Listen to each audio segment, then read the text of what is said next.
How to create a speed dial on your iPhone. For that, first of all, what you need to do is simply open your shortcuts on your device.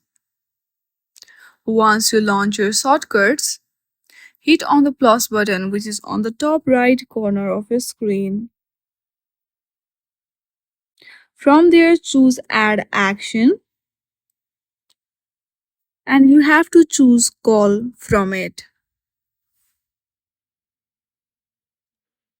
Scroll down there, you will see call option. Simply tap on it and also select the contact that you want on your speed dial. Then you will see menu icon on the top. Simply hit on that. Once you hit on that, a pop-up will be appear. From there, you have to select add to home screen. Now rename the shortcut whatever you like.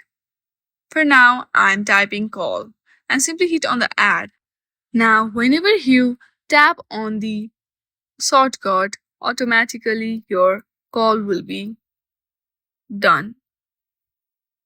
In this way, you can easily create a speed dial on your iPhone. I hope you like this video.